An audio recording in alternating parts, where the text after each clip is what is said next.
So first things first, your visual system was not for seeing faces, motion, etc. The most ancient cells in your eye, which are there right now as we speak, are there to inform your body and brain about time of day. So you want to get that bright light early in the day. Absolutely essential. 2 to 10 minutes. You can download the Light Meter app if you want to measure lux. When I explained how to do that in earlier episodes, it got a little convoluted. Get that 2 to 10 minutes, ideally without sunglasses. Now, here's another reason to do this, and I've never spoken about this before on any podcast, which is that there have been several studies now in thousands of subjects exploring what can be done to prevent myopia, nearsightedness, and other visual defects.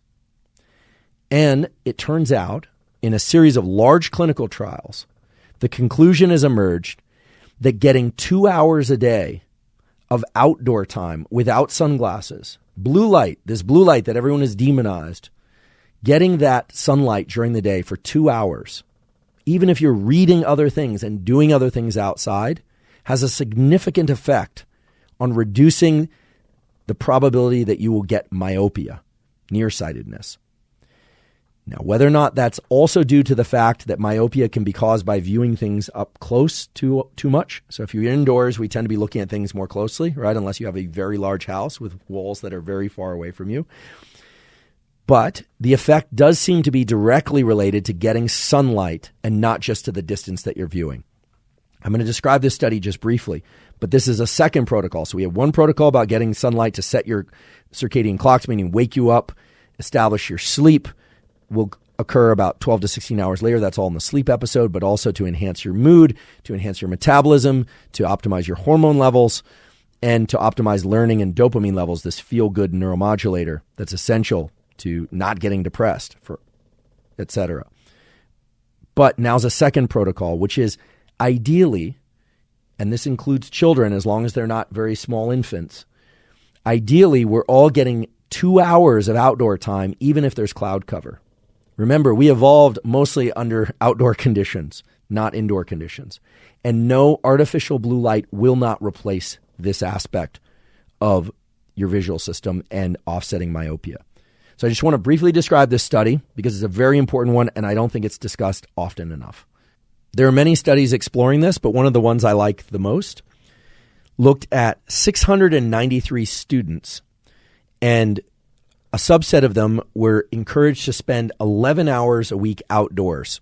Okay, so most kids are in school 5 days a week or so. So they're spending 11 hours a week outdoors. They are sometimes reading outdoors. They're not always just playing outdoors. They might be reading books, etc.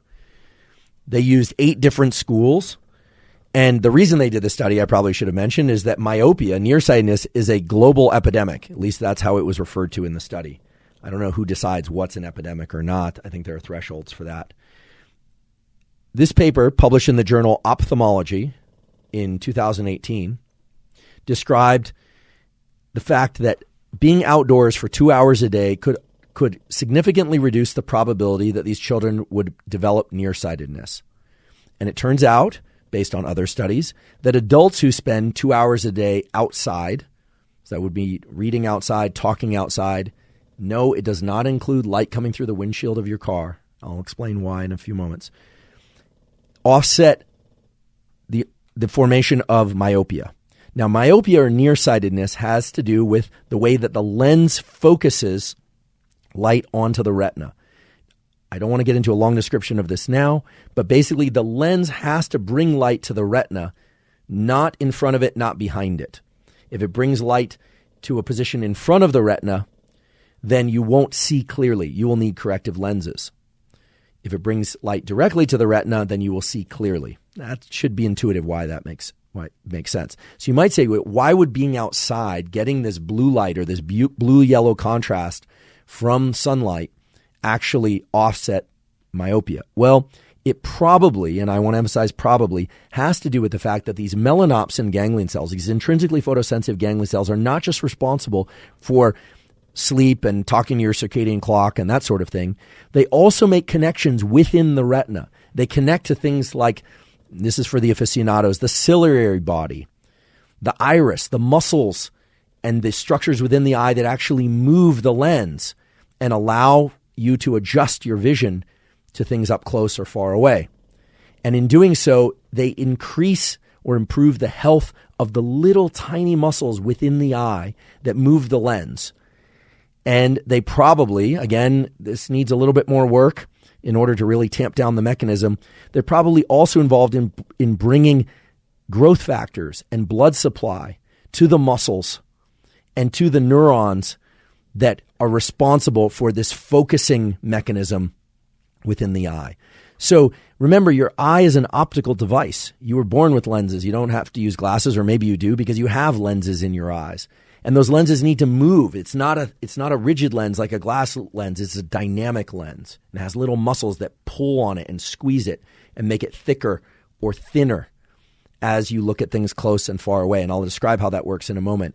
These melanopsin cells and their activation by sunlight, completely subconsciously, you're unaware of this, promote the health of this system within the eye and allow you to offset the myopia, nearsightedness. In other words, getting outside for 2 hours a day, each day, on average, even if there's cloud cover, without sunglasses on, will allow you to offset the formation of myopia. Now, you might still form myopia if you have certain structural features or genetic basis for that. We will talk about things that you can do as well. But for everybody, we should be doing this. And that might seem like a lot, but this is the way that your visual system works. Staying indoors, just getting artificial light, and looking at things up close leads to visual defects. Okay? It's a form of kind of like visual obesity, right? The posture of your visual system, if you will, is going to be unhealthy if you're just indoors and you're not getting sunlight early in the day and for at least 2 hours per day. Now, accommodation is our ability to accommodate to things that are up close here or further away. And the way this works is that the iris and the musculature and a structure called the ciliary body move the lens. So when you look far away, okay, when you see things far away, your lens actually relaxes. It can flatten out. So I want you to think about this. When you look far away, when it may be anywhere from like 20 feet away from you out to a horizon that's miles or kilometers away from you, the lens can just relax. It can flatten out. And you'll notice that it actually is relaxing to look at a horizon. It's relaxing to look far away. Whereas if I look at something up close to me, like this pen or my phone or a computer screen or this microphone, it takes effort. You'll sense the effort. Now, some of that effort is actually eye movements because you have muscles that can move your eyes within their sockets. But a lot of the work, quote unquote, is neural work of the muscles having to move and contract such that the lens actually gets thicker in order to bring the light to the retina and not to a location in front of it or behind it, so-called accommodation. There's also changes in the size of the pupil as things are closer and further away from you. In fact, there's a simple way to think about this. Healthy pupils are going to dilate when you look at something far away from you. Now, when you see something that excites you or stresses you out, your pupils also get big. Your eyes get wide. But if you look at something far away, your pupils are going to dilate. And when you look at things that are closer to you, when you move them up close, the pupils are going to shrink. That's all part of this accommodation mechanism. Now, you might say, why are you telling me about accommodation? This is crazy. Why are you telling me about this? Well, these days we're spending a lot of time looking at things, mainly our phones up close and computers up close, and we are indoors. If you are a young person, and even if you are 25 or older, and you are spending a lot of time looking at things up close, and you are not allowing your vision to relax, in other words, you are not giving your lens the opportunity to flatten out and for these muscles to relieve themselves of this work, you may or may not have migraine headaches. You may or may not have headaches. You might, and that could be the cause of those. But you are also training your eyes to be good at looking at things up close and not far away. And as a consequence, you are reshaping the neural circuitry in your brain, and it is not good. It is not healthy to only look at things up close. Now, there are a lot of recommendations out there right now, especially with all the lockdowns of the last, 12 to 18 months, that people should look up from Zoom every once in a while, or maybe now I'm hearing that people should take calls instead of doing Zoom, or you should look up from your computer screen. It's actually not going to solve the problem just to look up from your computer screen. You need to go to a window. You need to look out at a distance.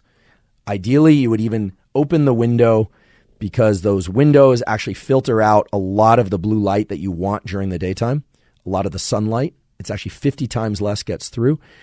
You want to get out onto a balcony. You want to relax your eyes and look out at the horizon. You want to go into what's called panoramic vision and let your vision expand. You want this lens mechanism to be very elastic. You don't want it to get stuck in that configuration of looking at things up close. Accommodation is a wonderful feature of your visual system, but you don't want to push that too hard, too often, or for too long. You want to view the horizon. You want to get outside, not just to lighten the load on your mind or to think about other things, but to maintain the health of your visual system. In other words, you want to exercise these muscles, and that involves both the lens moving and getting kind of thicker and relaxing that lens. And the relaxation of the lens is actually one of the best things you can do for the musculature of the inner eye. So, what's the protocol? How often should you do this? You might be surprised, but for every 30 minutes of focused work, you probably want to look up every once in a while and just try and relax your face and eye muscles, including your jaw muscles, because all these things are closely linked in the brainstem, and allow your eyes to go into so-called panoramic vision, where you're just not really focusing on anything, and then refocus on your work. At least every 90 minutes of looking at things up close, or even if you're looking at a screen, a television screen, or you're watching a movie, or you're indoors, for every 90 minutes of that, you ideally would have at least 20, probably more like 30 minutes of being outside, ideally, but if you can't be outside, of non-up-close vision. Now, you might say, that's impossible. How am I supposed to do that? I'm in an office or I'm in a building. Get to a window, get outside if you can do it safely, get onto a balcony, and just let your eyes relax.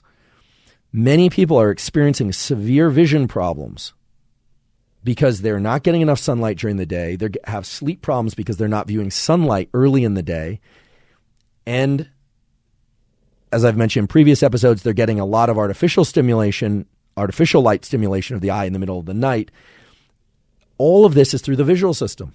So migraines, fatigue, challenges with your eyesight getting worse as you age, or even in young people, there's at least according to the articles, they describe it as this epidemic of myopia, can largely be dealt with by getting outside, going into panoramic vision, experiencing some distanced vision, look at things off on the horizon. If you're walking or hiking or biking, not looking at your phone the whole time that you're doing that. If you're at the bus stop or you're commuting, certainly not looking at your phone the entire time you're doing that. So this is vital. And I want to emphasize another protocol, although I don't want to get into it in too much depth because I want to make sure that I also talk about a number of other important aspects of the visual system that are more related to sight. But getting into optic flow is very important for de-stressing your system. When you move through space, whether or not it's through walking, biking, even swimming, if it's self-generated optic flow, so probably not driving or motorcycling, but yes, bicycling, or unicycling. I don't know why I thought about unicycling. There used to be a graduate student at Stanford who was a really impressive unicycler. Those are pretty rare. As long as it's self-generated optic flow, meaning you're generating motion of your body and the visual images around you are passing by on your eyes, that is very good for the visual system. And it's very good for the mood systems and the neuromodulator systems of the brain and body that regulate mood. This is well established. So I'm not telling people to get away from their phone and their computers. I spend a lot of time staring at a page, drawing, writing, texting, etc., just like you do. But we're really talking about some very simple protocols that aren't just designed to improve your sleep, but are really designed to bolster and enhance your vision. And of course, because it's this podcast, we will also talk about things that you can take to improve your vision. But if your visual behavior isn't right, in And I do believe we should always start with behaviors and then think about nutrition, supplementation, etc. If your behaviors around vision aren't right, you cannot expect to have good, healthy eyesight for a long time, meaning throughout your lifespan. And if your vision is already poor, many of these things that I'm talking about today, perhaps all of them, will improve your vision to some degree. And if your vision is starting to go, then doing these behaviors is likely to really enhance the quality of the vision that you will build and maintain over time. And all of these are essentially zero cost. Okay? If you live in a very dark environment, like a cave or outer space, it's going to be hard to do some of this stuff. But if you're on planet Earth, even if there's cloud cover, chances are you can do some or most or even all of these some, most, or all days.